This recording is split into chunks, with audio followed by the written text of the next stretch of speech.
Hello po, ako nga po pala si Alvin J. Toriano, operator po ng sa Oyo Sublimation Printer Machine. Bali nandito po tayo ngayon sa Smart 5 feet, 1 head. Ito po pala yung printer head ng Smart 5 feet, 1 head. Ito pala yung wiper, ito naman po yung copy. Heat clean. Hintayin lang po hanggang sa matapos.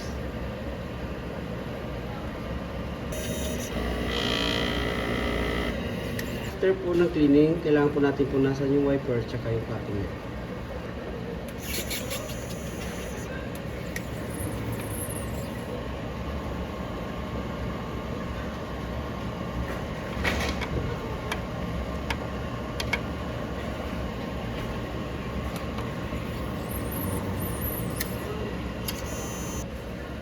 Nozzle test.